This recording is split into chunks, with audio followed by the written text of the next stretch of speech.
Olá, eu me chamo Mariana Campos, sou medical coach e criei esse canal para falar de 4 pilares: saúde, qualidade de vida, bem-estar e autocuidado.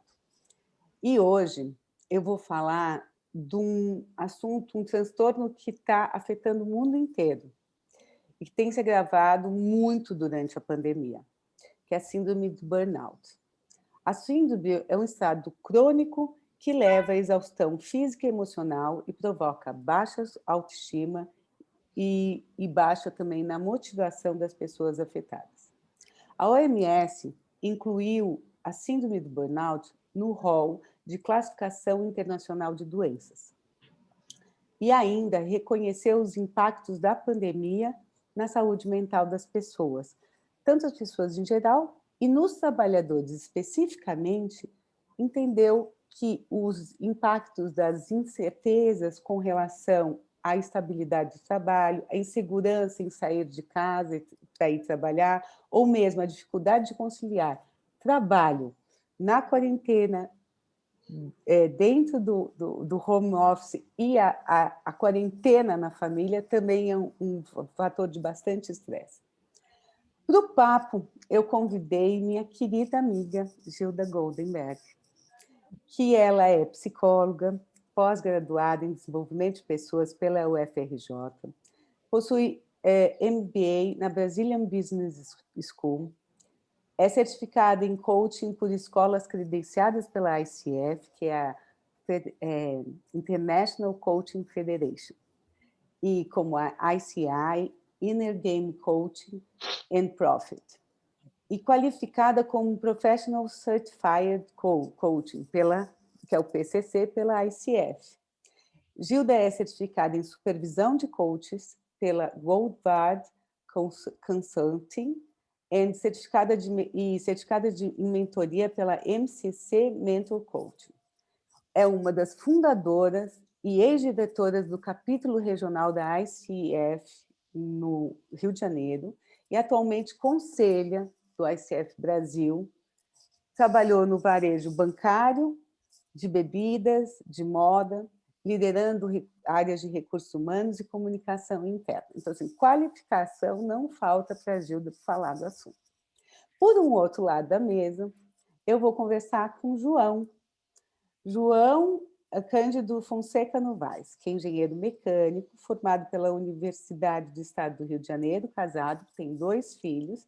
João tem um cargo de gerência na empresa em que ele trabalha. E ele, lá dentro da empresa, viu bastante casos de burnout. 3 casos especificamente, né, João? Assim, que realmente chamaram bastante atenção. Eu vou fazer uma coisa diferente hoje. Eu vou falar de um case. E graças a Gilda, que vai me trazer esse case junto com o João. Então, gente, olha, é com muito orgulho mesmo e muita gratidão que eu recebo vocês dois hoje para falar desse assunto tão caro que afeta tanta gente no mundo inteiro. Então, sejam bem-vindos. Obrigada. Obrigado. Então, vamos começar? Gilda, me fala uma coisa, quais são os sintomas do burnout e como uma pessoa pode identificar e pedir ajuda? Bom, antes de mais nada, obrigada pelo convite, um prazer estar aqui com você. Acho muito bacana essa iniciativa do seu canal e é uma honra estar podendo contribuir de alguma forma. Falar de sintoma de burnout, assim, eu não sou médica, né? Mas a gente sabe que os sintomas do burnout aparecem quando uma pessoa não tem insônia, tem uma má noite do sono, tem uma noite de sono curta, ela começa a apresentar problemas de foco, de atenção, ela começa a esquecer as coisas. E à medida que ela vai avançando, né, num processo de pressão por resultados, enfim, no trabalho, né, a gente está falando aqui, configurando aqui dentro do ambiente do trabalho, né, ela começa a ter até sintomas físicos, né, começa a ter dor de cabeça, começa a ter dor no peito, começa a ter pressão alta, tudo por conta dela não conseguir um pouco assim estabelecer alguns limites, né? Ela pula refeições, ela não se dá conta que não bebeu água às vezes, que não foi ao banheiro, enfim, tem uma coisa, uma necessidade de produção, enfim, muito alta, e no limite acontecem inclusive esses sintomas físicos, né? Acho que, assim, de novo, eu não sou médica, mas a gente percebe, né? A gente vê as pessoas mais irritadas, vê a pessoa mais arredia, mais agressiva, né? São vários pequenos sinais, assim, de que ela está entrando num processo de burnout. Então seria quase como sintomas de estresse, é isso? Sim, sim, sim, sim. Os sintomas de estresse, mas o que acontece é que a pessoa repetidamente, porque uma coisa é a gente eventualmente ter um dia estressante, né? Eu Uhum, tenho várias reuniões seguidas, quando eu vejo eu nem almocei, uhum. faz parte, né? Ou acontece uma crise, ok. Mas quando isso acontece de forma repetida, né? A pessoa começa a não dar conta de processar tudo.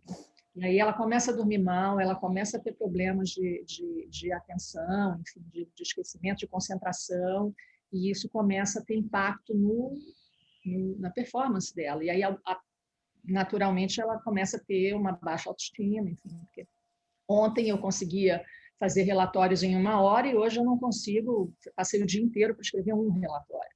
Então, ela começa a ter todo um processo de autopercepção negativa, né? E aí vira um looping vicioso, digamos assim. Uma coisa que é importante eu ressaltar, que acabei não falando na apresentação da Gilda, é que a Gilda ela é coaching executiva, facilitadora em oficinas de coaching, mentora, supervisora de coaches também. Então, assim, ela trabalha com ambiente executivo. Então, você deve até talvez identificar isso durante o processo, alguns processos. Pois é, geralmente a pessoa, né, o executivo chega no processo ah, buscando lidar melhor com a gestão do tempo, né? Ele percebe que tá tendo dificuldade de estabelecer limites, né? Ele quer um equilíbrio entre a vida pessoal e profissional, enfim, e a gente vê muito o ambiente, né, organizacional, enfim, a pressão por resultados um pouco levando as pessoas para esse lugar, né, em que elas se sentem responsáveis, comprometidas e não conseguem identificar, né, como estabelecer os limites, né? Então agora é a hora que eu vou almoçar e só almoçar, né? Agora é a hora que eu vou estar nessa reunião e só nessa reunião. A gente tem um ambiente em que você recebe informação por todos os lados, né? Em que a pessoa tem 2, 3, 4, 5 reuniões né, concomitantes, e isso acaba provocando nela uma sensação de que ela não dá conta, né? Né? Tem uma sensação que eu acho bem interessante, talvez até, João, você pode me dizer isso, uma sensação de eu não sou suficiente, é isso? Sim, eu passo muito por isso também. Uhum, Eu trabalho numa plataforma de petróleo, né? Então, na verdade, eu trabalho interno, eu gerencio uma plataforma de petróleo. Então, eu convivo com uma série de dificuldades da plataforma e da gestão interna, né? São muitas pessoas. Então, realmente, você tem uma demanda excessiva, né? E além disso, com o home office, você não tem mais o face-to-face, né, com as pessoas. Então, uhum, qualquer conversa vira uma reunião, e qualquer reunião tem um grau de formalidade. Então, você tem por diversas vezes no dia, né, entrar no papel, né, da formalidade muito grande, né? E isso acaba te demandando muito, porque você tem que gerar resultado baseado naquela conversa, enfim. Então, por várias vezes, você vê o seu dia tomado por completo por essa demanda, né? Como a Gilda falou, por exemplo, é muito difícil, né? A pessoa, nessa situação, ainda mais no home office, em indústrias vamos chamar de alto desempenho, ter um almoço sem o celular, ter a reunião sem o celular com outra reunião conectada. Então, o seu foco, ele espaça muito. uhum. Então, eu enxergo isso também bastante como um impacto do novo normal na indústria de alto desempenho. Isso não só para as pessoas que trabalham em terra ou com petróleo, mas em automotiva, banco, financeiro. Então, é uma quantidade de informação, né, como a Gilda também colocou, né, de todos os lados, o tempo inteiro. E grande parte dessa informação, mesmo ela não te demandando resposta, ela te demanda atenção. Porque aí você perde, se você não tiver atenção àquilo, você está fora do contexto do negócio. E como hoje tudo muito remoto, tudo é remoto, né, na verdade. Então, se você perder o fio da meada, você não tem mais aquela informação, você está de lado. E aí você começa a cobrança. Por que você não sabe daquilo? Por que você não está envolvido? Por que você não se doa mais aquilo? E aí entra num espiral muito grande. E além da cobrança, né? A cobrança continua. Independente de você estar com o seu horário tomado ou com as atividades tomadas, a cobrança continua. Então, isso agrava bastante, né, o próprio cenário que a Gilda colocou. Me diz uma coisa, estou escutando aí, existe uma... Como é que é, João? Existe uma autocobrança ou é uma cobrança exatamente da empresa também? Ou são essas duas cobranças simultaneamente? Como é que é? Me explica um pouco melhor isso. Você tem os dois lados, né? Toda indústria de alto desempenho, você tem uma cobrança muito, muito grande, né, da parte da organização, mas, como eu falo, né, a indústria é de alto desempenho, então vai permanecer na indústria pessoas de alto desempenho. Pessoas de alto desempenho, ainda mais nesse momento, tendem, né, a se cobrar bastante, né, a ser muito crítico do trabalho, a não querer decepcionar na tarefa que está fazendo, né, porque nesse momento é a hora que todo mundo está envolvido. Então, você tem o seu chefe, o diretor, o presidente, enfim. Então, essa cobrança interna, ela aumenta muito também. Muito, muito, muito. Eu posso falar isso por mim, que eu me cobro constantemente. Eu respondo e-mails à noite, às vezes na madrugada, acordo muito cedo.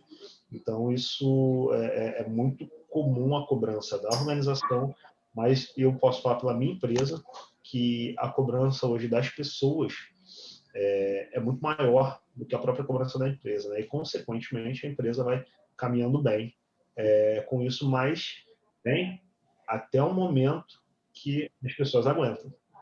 Porque a partir do momento, você tem a exponencial, na minha opinião, né? Eu penso assim, você tem a exponencial do desempenho, depois você tem uma queda vertiginosa, porque literalmente você para de contar com aquela pessoa naquele momento. Eu tenho alguns casos que ao longo do papo eu posso falar até mais.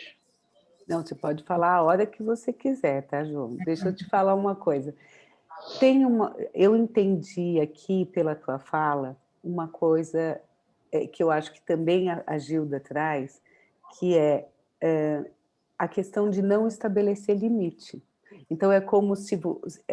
isso a gente escuta muito durante a pandemia mesmo, né? Como se a falta de limite. Então, você falou, de madrugada eu estou respondendo e-mail.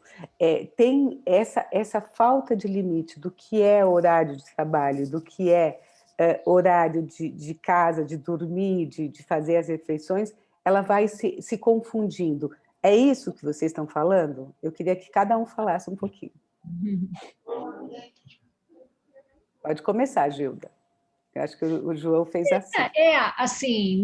Assim, de uma forma bem, né, genérica, né, eu diria que é um dos sintomas, né, quando a pessoa não consegue tomar consciência de que precisa estabelecer os limites, né?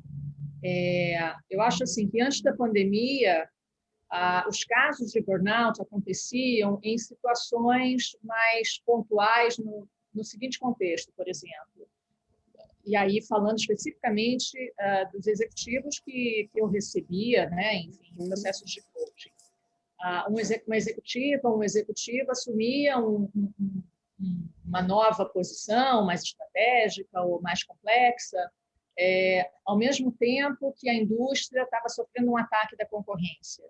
Então, havia ali, né, uma pressão não só interna, né, para se provar numa nova posição, como em relação aos resultados da empresa, né? ou ainda implementava um novo sistema e um orçamento em que você tinha que fazer o dobro de resultado com a metade dos recursos. Então, tudo isso colocava, né, o executivo à prova, né? Então, a pessoa tinha que lidar com aquilo, né? E é o tal do mundo VUCA, né? Tudo muito volátil, tudo muito incerto, tudo muito ambíguo, mas o burnout ali era provocado por uma preocupação, talvez um receio de ser incompetente, ou de perder o status. Eventualmente, por exemplo, numa reorganização, você via muitas pessoas apresentando uma síndrome de burnout, porque elas precisavam se provar, né? Elas estavam preocupadas com o próprio emprego, enfim. E aí as pessoas entravam num looping de muita hora de trabalho, de pressão sobre elas mesmas, né? Hoje, né, com a pandemia, tudo virou VUCA, né? Porque você está vivendo tudo isso todos os dias dentro da sua casa, né? Então, antes você tinha pelo menos como é que eu vou dizer? Havia um equilíbrio, no sentido assim, que eu vivia uma situação desse tipo, incerta, complexa, ambígua no trabalho, mas em casa ou socialmente eu conseguia restabelecer esse equilíbrio, né? Porque eu tinha uma família que me suportava e etc, que vivia também cada um com as suas, né, com seus mundos, com suas metas, mas de repente a gente está todo mundo junto, né? E está tudo misturado, e está tudo incerto, e está todo mundo com receio de um vírus, né? Todo mundo com preocupação com as pessoas que gostam, enfim, com os pais, com tudo, né? Os medos, digamos, esses receios, esses medos se multiplicaram, né? Então, você tem o medo do contágio, você tem o medo de perder um parente, até de morrer, enfim. E aí o executivo está numa situação assim que ele não pode esperar, né? Então, ficar em quarentena e esperar tudo passar não é uma opção, né?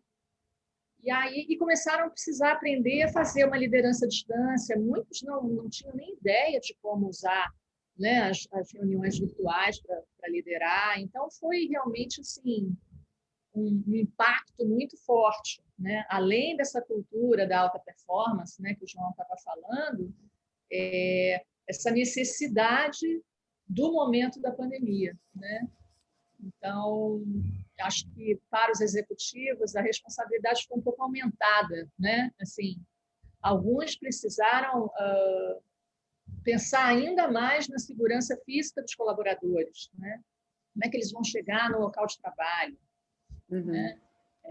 Como é que eles vão ter garantia de segurança, né, de física, né, de saúde ali no ambiente de trabalho. Então, tudo isso passou a ter um peso, acho que, maior também para os executivos. Legal. João, você fala agora um pouquinho disso? Tá, falo. Hoje em dia, né, você não tem mais hora nenhuma.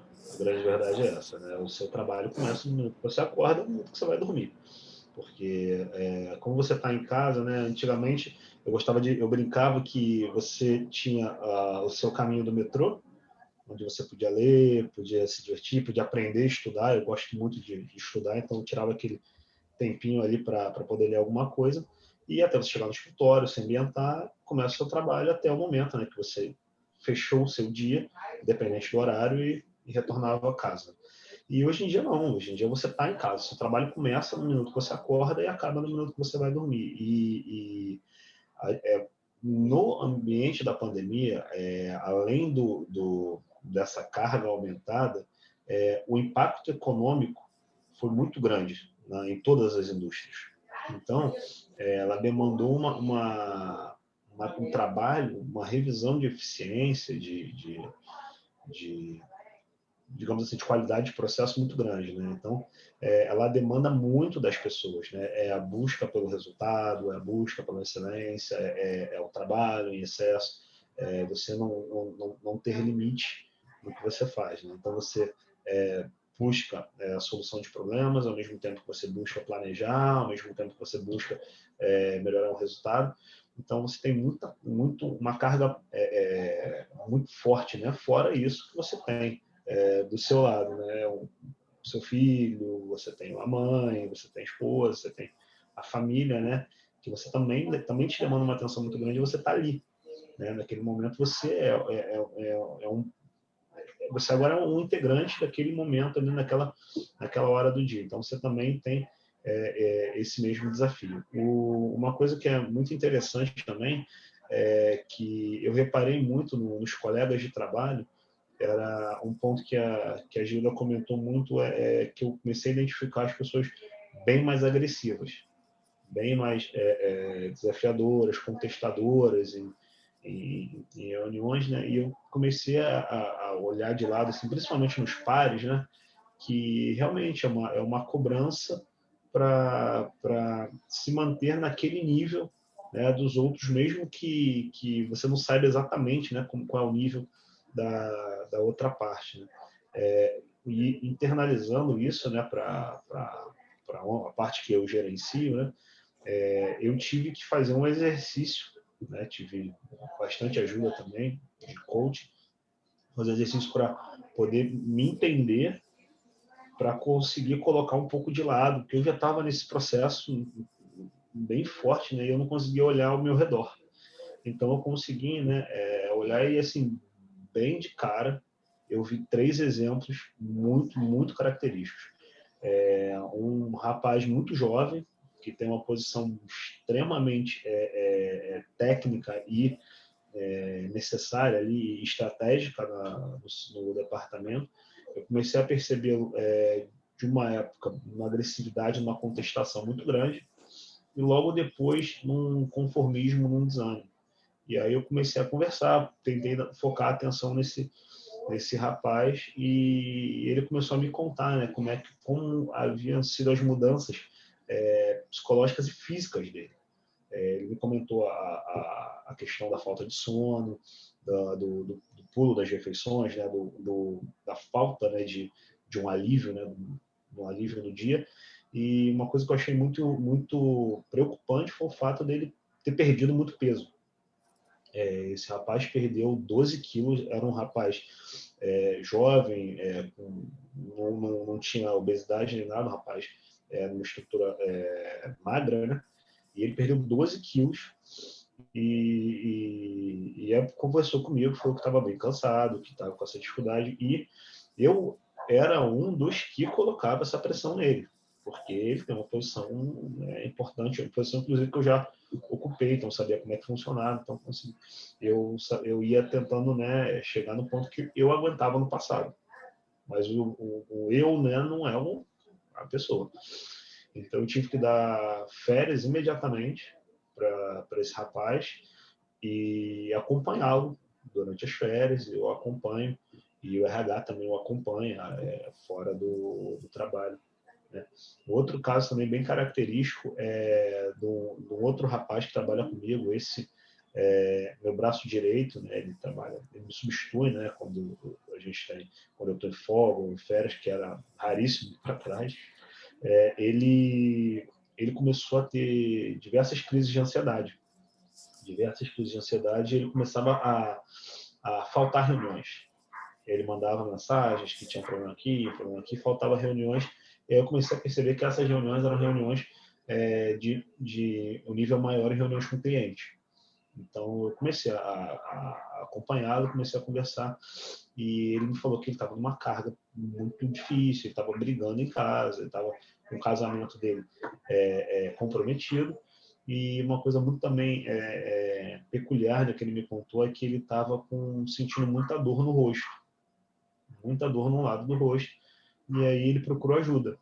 Ele foi a um psiquiatra que pediu também um afastamento dele por 10 dias pelo menos, né, e uma série de remédios. E aí esse rapaz também foi outro rapaz que eu precisei, né, da folga. E um terceiro caso foi talvez o caso mais, assim, não mais importante, mas assim, um caso mais agressivo, né, e que podia ter gerado uma consequência talvez até grave. É um caso de um gerente de uma das plataformas, né, o gerente, no caso, da minha plataforma. Ele é polonês e devido ao Covid, né, você ficou com uma série de restrições a viagens, né? Você não conseguia ir para aqui, para lá, ainda mais viagens internacionais. Então, o par dele, né, que o renderia na plataforma, não pôde voltar ao Brasil. Então, esse rapaz, normalmente, que fica 4 semanas, né, nisso ele ficou 9 semanas e meia. E 9 semanas e meia, num ambiente muito hostil, o trabalho não é um home office de atividade, você trabalha quando você acorda, você para quando você vai dormir. No caso dessa pessoa, né, ele cuida de quase 200 pessoas, né, na plataforma, e com dificuldades severas, né, nesse período.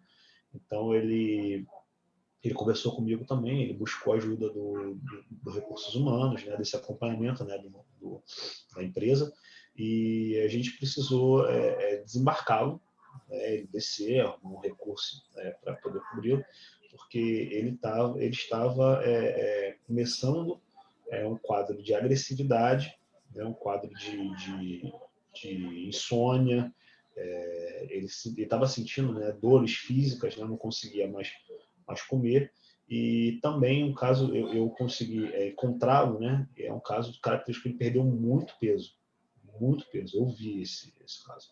Então, esses 3 casos foram muito marcantes para mim, e eu entendo que depois disso eu tentei desacelerar o máximo que eu pude, né, com o time, porque é o que eu falei antes, né, é o exponencial da produtividade, assim, digamos, né?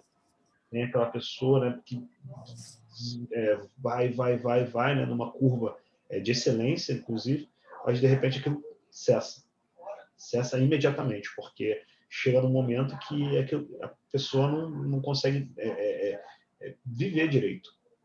Então, a primeira bola, né, que cai da pessoa é a saúde. Então, e se a pessoa caiu na saúde justamente por aquilo, né, a gente tem que olhar para trás e falar, opa, peraí, eu também sou parte disso.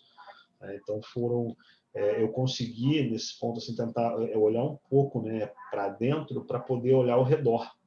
E foi assim que eu identifiquei esses casos, e a gente tem melhorado bastante com conversas, com acompanhamentos, de redivisão de tarefa, mas esses casos me marcaram muito assim, no trabalho.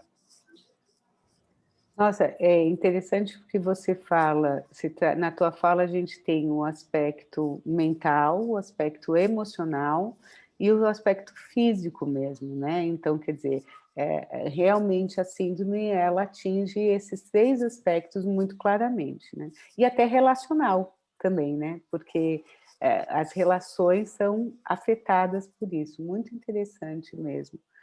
Gilda, queria que você falasse um pouco qual a importância do tratamento médico e psicoterapeuta? E aí depois eu queria também que você falasse um pouco do limite desses 2 tratamentos. Uhum. Eu acho que o João trouxe aí um belo exemplo, né? As pessoas às vezes negligenciam esses sintomas físicos, né? A insônia, a falta de apetite, né? E até um momento em que elas colapsam, né? Ou às vezes ela não colapsa, mas tempos depois ela desenvolve uma doença autoimune, enfim, uma doença coronária, sei lá, por exemplo, né? Então, é importante, sim, a pessoa reconhecer esses sintomas físicos e buscar a ajuda de um médico. O médico pode identificar uma síndrome de burnout antes que a pessoa colapse, né? E pode indicar tratamentos para isso, às vezes até até psicoterapia ele pode indicar, né? Então, é importante assim, que um médico seja convocado quando a pessoa começa a ter os sintomas físicos, né? Porque tem uma questão de saúde, né? A pessoa não pode se automedicar, e pode estar mascarando uma coisa muito séria, né? Já o psicoterapeuta, né, ele vai identificar os sintomas da saúde mental. Não que o médico não possa fazer essa identificação, mas uma vez que o psicoterapeuta entra na linha desse atendimento, essa pessoa prestes a colapsar ou dentro de uma síndrome de burnout, né? o terapeuta pode identificar essa ansiedade, essa depressão, essa irritabilidade, esse pessimismo, e trabalhar com a pessoa para identificar, reconhecer esses sintomas, né? Identificar a origem desses sintomas e desenvolver comportamento alternativo para evitar esse estresse, né? Porque estresse todos nós passamos. A questão é a gente, né, como a gente estava falando antes, a gente reconhecer e estabelecer os limites, né? Inclusive, reconhecer para pedir ajuda se for necessário, né? Se a gente não conseguir estabelecer esses limites. Então, eu acho que aí tem as duas disciplinas, né? A medicina entrando com um diagnóstico físico, digamos assim, né? da saúde física, e a psicoterapia entrando com o diagnóstico e o atendimento da saúde mental.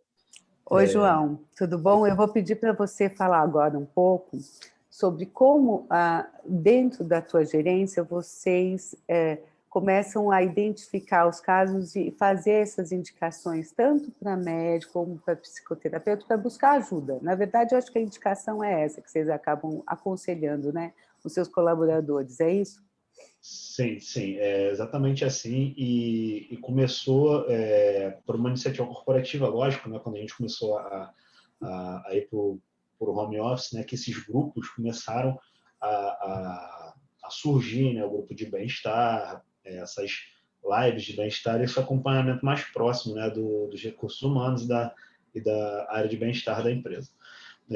O que nós implementamos também foram os formulários, né, tanto de preenchimento pré-embarque, né, e das pessoas do escritório também em relação ao Covid ou a questão própria, né, de saúde, e também os formulários de fadiga. Né? Nós temos um formulário de fadiga que ele é preenchido depois de um certo período, que a pessoa tem um trabalho contínuo, né, que nesse formulário também nos ajuda muito a identificar.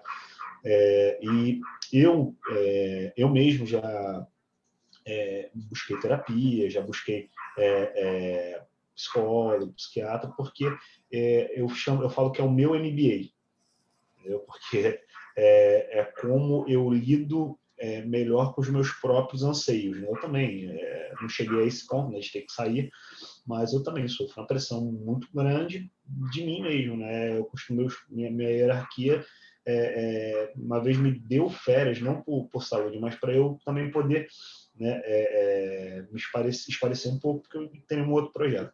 Então, como eu procurei, né, essa ajuda, precisei dessa ajuda, eu não forcei, né, mas eu incentivei muito, foi um ponto muito, muito forte no RH também para que isso andasse bastante, né, com a empresa. Então, o caso desse rapaz, né, de bordo foi um caso bem, um case praticamente, né, porque ele estava bastante tempo a bordo, ele preencheu esse formulário, né, e nesse formulário ele colocou exatamente esses sintomas, né, a falta de sono, a irritabilidade, as dores, né, não associadas, né, a nenhum tipo de lesão, né, dor que acontecia do nada. E aí o RH imediatamente, né, após ele emitir o segundo, né, relatório, o RH entrou em contato comigo. E aí eles me passaram, não diretamente, né, os sintomas dele, porque na verdade quem me passou foi ele, até porque o RH não pode, né, passar isso, né? E aí eles falaram que eu tinha percebido alguma coisa estranha no comportamento do rapaz, e eu falei que sim, que estava assim, que eu ia entrar em contato com ele, mas eu não havia conseguido. Acho que sim. E aí o RH tomou a frente disso. E eu acho que essa é uma atitude, além de humanitária, ela é economicamente inteligente.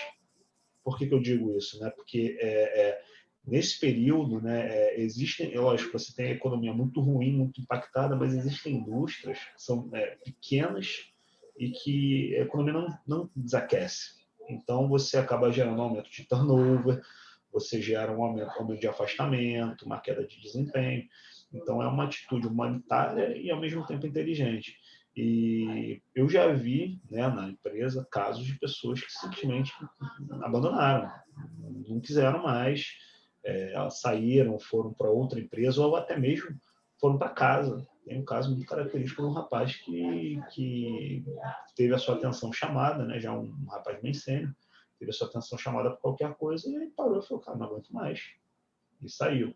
Então, eu acho que os recursos humanos, nesse momento, né, da pandemia, enfim, nesse momento do home office, esse momento do estresse carregado de tudo ao mesmo tempo, é fundamental. Literalmente, os recursos humanos na parte de acompanhamento psicológico, ele se transformou na parte de operações da empresa. Né? Porque ele que vai cuidar do principal ativo das companhias, né? Que somos nós. Pessoas desmotivadas, pessoas com crises de ansiedade, pessoas com uma fadiga a ponto do limite, né? Elas vão, claro, primeira coisa, né? vão causar um impacto interno muito grande, um impacto para as pessoas muito grande, mas elas causam um impacto incrível para a companhia. Eu não consigo mensurar isso em números, porque você tem atividades interrompidas, você tem projetos parados, você tem impactos financeiros e regulatórios muito grandes. Então, eu acho que esse acompanhamento com o funcionário, do bem-estar do funcionário, ele é tanto excepcional e completamente necessário, tanto na parte, né, humanitária, na parte do bem-estar, né, do funcionário, como na parte técnico-econômica da empresa. Porque se você, no final das contas, esse não for o foco, não adianta as ações da empresa estarem altas, o custo baixo, porque isso não é sustentável. Se você não tem as pessoas trabalhando com qualidade de trabalho e qualidade de vida, nenhum resultado é sustentável. Nenhum. Então, eu acho que inclusive, a empresa que eu trabalho teve uma atitude de vanguarda nesses grupos e nessas lives e nesses acompanhamentos. Então, eu tenho orgulho de dizer, inclusive, isso da empresa. Então, eu acho que é muito interessante e foi um ponto que foi passado, né, para as nossas co-irmãs, assim dizendo. Nossa, você traz exatamente uma questão muito interessante agora, que é que as empresas compreendam que cuidar da saúde mental e emocional dos seus colaboradores é cuidar da saúde econômica, da economia da empresa. É isso que você está falando, né? Exatamente. É você cuidar você vai cuidar do seu principal ativo, do seu principal bem, que são as pessoas. Né? Nós não somos uma fintech de processamento de dados, né? A grande maioria das empresas no mundo, né? Somos empresas geridas e mantidas por pessoas. Então, pessoas motivadas, pessoas bem, tendem a entregar resultados bons na empresa. Muito bem. E aí eu queria que vocês falassem um pouco, cada um na sua vez. Então, começamos com a Gilda. Como que o coaching pode ajudar nesse processo? Gilda, você está desligada. Isso.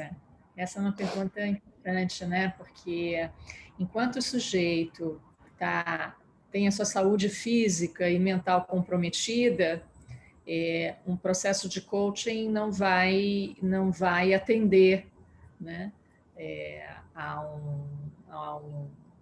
A pessoa recobrar, né, a saúde física e emocional. Ela precisa estar sendo atendida pelo profissional da saúde, que é o médico, e pelo da saúde mental, que é o psicólogo ou psiquiatra, né? Então, enquanto essa consciência, esse reconhecimento, esse restabelecimento do equilíbrio físico e emocional não acontece, né, o processo de coaching tem pouca chance de prosperar, né? Mas uma vez que o indivíduo toma consciência e começa, né, a ser tratado, né, e a endereçar isso, né, de uma maneira mais efetiva, estruturada, né? Então, e às vezes isso não implica exatamente em remédios, né? Em alguns casos extremos implica, mas Muitas vezes é atividade física, as horas de sono, as refeições, né, equilibradas, a alternância entre vida pessoal, profissional, espiritual, né? Então, tudo isso ajuda a pessoa a recobrar o equilíbrio. Uma vez que ela conquiste minimamente isso, aí sim, um processo de coaching pode reforçar o desenvolvimento de novos comportamentos, né? Então, assim, eu aprofundo o autoconhecimento do que trouxe a pessoa até ali, aquele estado, né? Mas com um olhar para o futuro, né? Presta um suporte para ela estabelecer metas, e ela estabelecer essas metas baseadas no que importa para ela, né? No que é importante para ela. Então, outra coisa que o coaching também colabora é que a pessoa recupere o protagonismo, né? Recupere a sua sensação de poder, né? O tal do empowerment, né?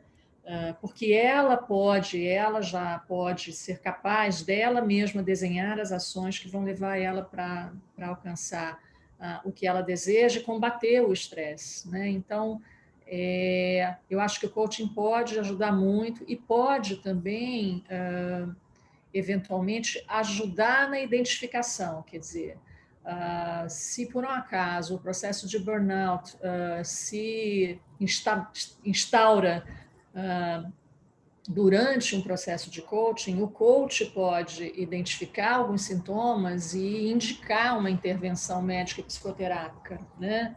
Aliás, o profissional sério de coaching, ele tem essa capacidade, né, de ver, olha, aqui, né, o coaching não é a modalidade de suporte que você precisa hoje, né? Você hoje precisa de ajuda médica e ajuda psicoterápica.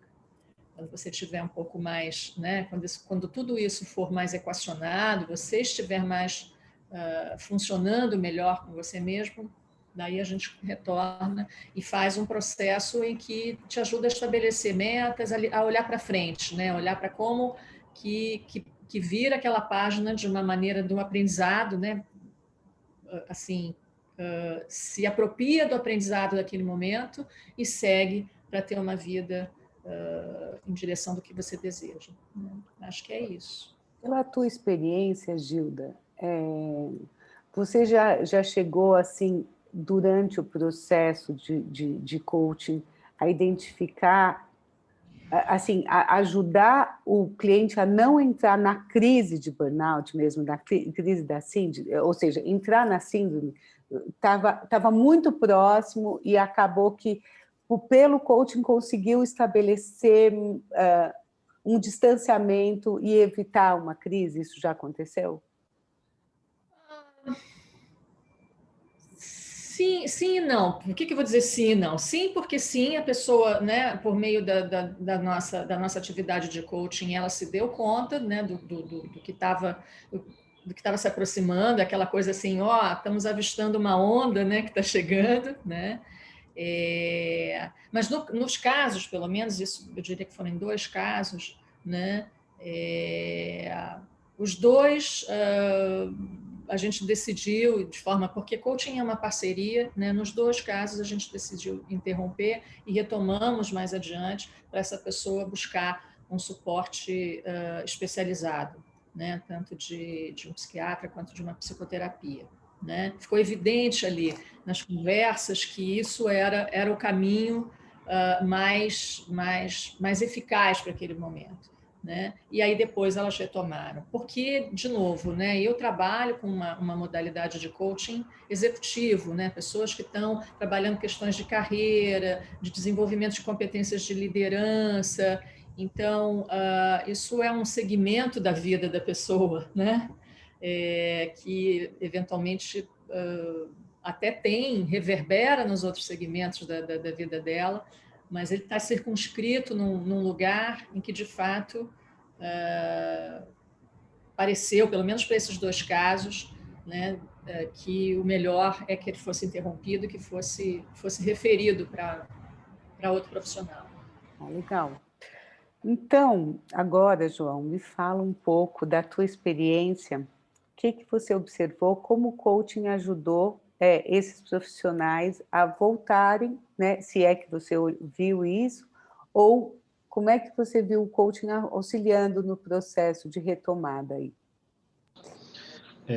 O que eu vejo muito, né, no processo de coaching, né, e eu acho sensacional, é o que um pouco a Gilda falou, né, é o seu olhar, né, porque você, muitas vezes, você está indo, né, a pessoa pensa que o coach não, eu quero chegar aqui, eu estou aqui, vou chegar aqui e o coach vai me levar aqui, né, e quem vai te levar é você, né, você vai. Então, é muito interessante, né, essa parte até um relato de um dos rapazes, a parte que ele conseguiu também, né, enxergar. Eu falo isso também porque eu já fiz também o processo, e conseguiu enxergar e analisar, né, quais eram os vilões, assim dizendo, né, comportamentais e do dia a dia mesmo, né, de atividades, né, e tentar, de alguma forma, né, ter ações concretas para trabalhar aquilo ali. Não adianta também você saber que faz algo errado e persistir, né? Não adianta. Então, uma coisa que eu vi, né, nesse caso, né, e também vejo pelo meu caso, é conseguir entender o seu momento, né, entender ali como é que você está agindo e até com exercícios, né, com compromissos de novos comportamentos ir à frente. Né? Eu posso usar um exemplo meu mesmo, né, que eu tinha uma série de atividades que me geravam no final, não é uma negligência, mas me gerava uma falta de olhar em volta. E aí eu consegui entender isso, né, e com alguns exercícios tentar remanejar a um ponto de que eu tenha um entendimento melhor. Né? Esse rapaz, por exemplo, também, ele conseguiu fazer, né, uma redivisão das tarefas dele, ele conseguiu colocar em prática atividades que puderam ajudá-lo no desenvolvimento da tarefa. Por exemplo, ele tinha 2 funcionários e nenhum dos 2 funcionários o ajudava. Cada um tinha uma atividade, os 3 corriam para lados distintos. Né? E aí começou a usar melhor o suporte para poder avançar. No meu caso também, eu tinha, que eu costumo falar, né, 5 pontos que me complicavam, e eu comecei a tentar trabalhar cada um deles, né, verificar um antes e um depois, né, desses exercícios, desse olhar, e eu consegui liberar um pouco de tempo da minha agenda, eu consegui dar um foco um pouquinho melhor na minha atividade física, na minha família, consegui impor barreiras de limite. E hoje, mas também não é fácil não, porque você começa a achar que você que eu brinco, né? Síndrome do vagabundo, né? Que você está tão ocupado, tão demandado, tão exigido e agora não é mais. Mas até você entender que hoje, né, você está mais próximo do aceitável do que você estava, isso é um exercício interessante, né? Você conseguir chegar nesse tema. E hoje, esses 3 casos, eu sou feliz de dizer que eles melhoraram muito, né? O primeiro rapaz, ele conseguiu, né? A gente conseguiu redividir as atividades dele. O segundo, né, conseguiu usar melhor o suporte. O terceiro, né, conseguiu não é de alguma forma, né, mas ele conseguiu entender melhor o tamanho da responsabilidade dele, né, e até onde ele conseguia chegar. E eu posso dizer, pelo meu caso, que eu consegui impor limites, né, barreiras em cada uma das atividades. Isso me ajudou muito também. Muito bom. Eu queria que você me falasse um pouco a importância de pedir ajuda. Sim. Não, eu enxergo, eu vejo em volta que não é comum. Não é comum pedir ajuda e isso atrapalha muito, porque quando você pede ajuda, você já está num estado bem avançado, né? E eu testei, né, o meu limite, né, também, né, na pré-pandemia, tá? Isso aí meu não foi, começou na pandemia, E eu pedi ajuda no momento que eu comecei a me ver muito agressivo, né? Não é agressivo físico, mas agressivo na cobrança, né? Na minha própria cobrança. Então, eu também não pediria ajuda, sabe? Mas aí eu pensei, refleti assim, eu não tenho, nesse jeito, né? Eu pensando, eu não tenho como tentar dar um exemplo para o meu time. Se eu não consigo dar um exemplo para o meu time, eu não vou conseguir gerenciar o meu time, não vou conseguir ir à frente. Então, eu resolvi buscar ajuda, porque eu não queria, né, ficar o tempo inteiro de confronto, o tempo inteiro nessa agressividade, até porque o ambiente, eu não queria tornar um ambiente infernal. Então, eu busquei ajuda, né, busquei psicoterapia e para tentar me controlar um pouco mais, para tentar entender, né, os meus problemas e tentar trabalhar em cima dele, né? E eu comecei a passar isso também muito pro time, né? Para que levantem a mão, peçam ajuda, porque não é a pessoa pedindo ajuda, fala que está muito cansada, que ninguém vai achar que não, você é vagabundo, você não quer trabalhar, não é isso. Triste é a pessoa que pensa assim, porque só quem teve desse lado aqui entende a necessidade, né, de levantar a mão. Então, é uma mensagem que eu deixo muito forte, que peçam ajuda. Porque quando você não pede, nem tenta, você está vivendo aquilo ali, aquele estresse, aquela carga, aquele conflito, e não é para ser assim. Ninguém entra para trabalhar para chegar no final do dia pior do que começou. Você tem que entrar e fechar um dia melhor do que ele começou. Você tem que fechar ele com mais conhecimento, com mais laços, estreitar laços, com novas coisas. Agora, se você começa de uma forma e é down low, é o fim. Então, eu faço isso no meu time, eu converso isso com o meu time, e não é por incrível que pareça, mas a ironia, né, é que a produtividade não cai, as pessoas não pedem para sair, as pessoas não ficam nervosas, as pessoas tendem a realmente trabalharem, né, a fraqueza que ela entende, né, dela ali, e é um ganha-ganha, né, no final, né? Você consegue, né, que o seu colega de trabalho, muitas vezes o seu amigo ali junto, tem uma qualidade de vida melhor, o trabalho flui melhor e isso contagia o ambiente é melhor. Isso Para a empresa. isso fortalece a equipe? Sim, fortalece a equipe porque é a questão, né, o ambiente é estressante porque as pessoas são estressantes, as pessoas se estressam, né, e assumem e vão e são agressivas e aquilo ali cria uma irritação generalizada. Então, quando você tem a gente sempre faz, eu sempre faço uma coisa que eu chamo de engagement conversation, né, que é todo mundo se entender e você saber o momento do outro, você entender, saber o sobrenome da pessoa, eu acho que é algo interessante, mostra, né, uma vontade de entender. E o pedir ajuda passa também muito por isso, né? Que você, conversando com a pessoa, ela também pode entender que ela assim, poxa, por que essa pessoa tem tantos problemas e está sorrindo, está trabalhando normal, não está abalada?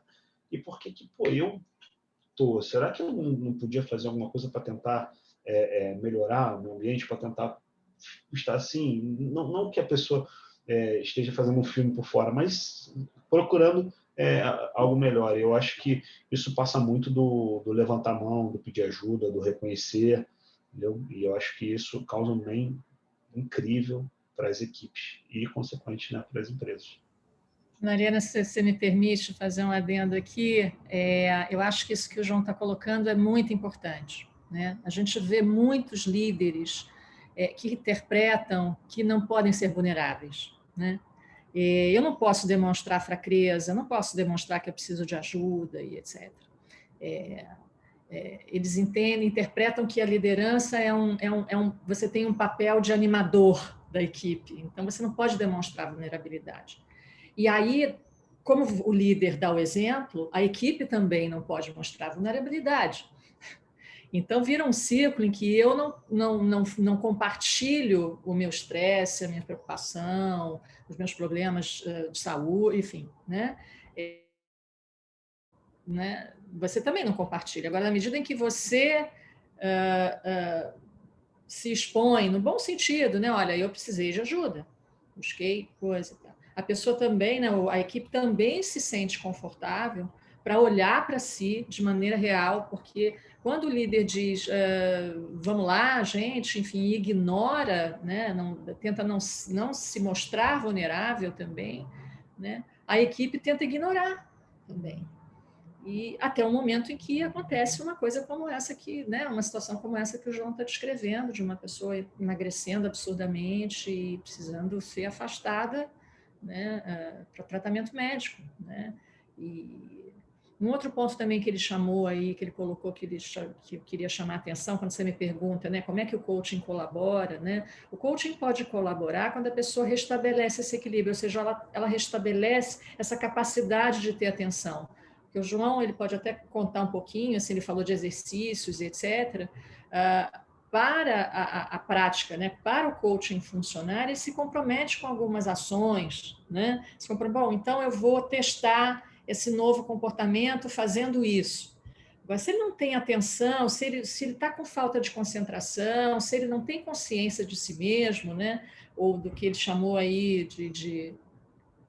eu não me lembro mais a palavra que você usou, João, mas são os gatilhos, né, que a gente conversa no processo de coaching, né? Tem um momento do gatilho, se ele não tem consciência disso, o processo de coaching não vai prosperar, né? Então, era isso, era só dar essa palhinha aí, porque o que ele falou realmente é muito importante. Eu ia pedir para você comentar, então, quer dizer, foi ótimo que você fez isso espontaneamente, eu amei. Gente, eu queria agradecer muito, porque eu acho que é muito enriquecedor, é diferente eu falar sobre burnout de uma forma abstrata, eu acho que tem um monte de gente falando isso tecnicamente, abstratamente, mas trazer case, expor o que vocês fizeram, de novo, mostra vulnerabilidade, mas mostra, acima de tudo, como a gente pode ser mais forte a partir do momento que a gente pede ajuda e que a partir do momento que a gente entende que o outro é tão humano quanto eu. Então, assim, se ele vai me pedir alguma coisa, ele está realmente precisando. Eu queria que vocês deixassem uns recados finais. Para mim está ótimo o papo, eu amei. Bem, deixa eu... A Gilda quer começar, Gilda? Não, vamos lá. Tá, não, eu acho que o recado final é tentem olhar em volta, primeiro para você também, né? Olhar em volta. Um importante que é o exercício de empatia, perceber, né, o que você quer para você, né? Tentar fazer o bem, né? E conversar com as pessoas, entender o momento das pessoas. Não existe na minha opinião, não existe um bom gestor que não saiba o momento das pessoas, não saiba como é que elas estão. E isso começa também, grande parte, saber o sobrenome das pessoas, às vezes a gente passa direto. E, principalmente, incentivar o bem-estar das pessoas. Tá? Incentivar que peçam ajuda, incentivar que o ambiente seja saudável, e que isso vai ser sempre um ganha-ganha, vai ser uma vitória pessoal, vai ser uma vitória humanitária e vai ser uma vitória corporativa, né? Vai agregar valor ao fim do processo para todos. Eu diria assim, não negligencie, né? Assim, porque o limite entre o estresse e o estresse crônico é muito sutil, né? Os sintomas iniciais, eles são muito muito corriqueiros, uma dor de cabeça, né? Enfim, uma noite mal dormida, só uma noite mal dormida, mas na medida que isso fica ou um ataque mais agressivo, né? Às vezes uma situação do trabalho que te deixa e que você explode, assim, isso é uma coisa que eventualmente acontece quando você é surpreendido, tal, mas não negligencie, né? Porque se isso passa a ser recorrente, né, você realmente precisa de suporte, de ajuda, e não tem nenhum problema nisso. Né? Aliás, ao contrário, né? Isso é só uma demonstração de força, uma demonstração de autoconhecimento e de força para seguir a melhor versão de você mesmo, né? Porque se você ignora isso, você negligencia isso, mais adiante você pode quebrar, né? A resiliência tem um limite, né? Gente, muito obrigada. Muito obrigada mesmo, João, por trazer você tão rico, essa tua fala, realmente, o testemunho que você dá de 3 casos e o seu também, então, assim, foi muito importante. Gilda, eu só posso agradecer tudo que a gente faz junta, porque realmente é sempre muito incrível. Tenho muito respeito por você, sei a seriedade do teu trabalho, coaching é, sim, uma atividade muito séria, e você, pela maneira como você lida com isso, você trabalha, a gente percebe que isso é uma bandeira sua, é um seu propósito. Então, assim, muito obrigada mesmo, porque vocês me trouxeram um case aqui. Obrigada a você. Você, Maia. Beijo. Tchau, tchau. Tchau. Tchau.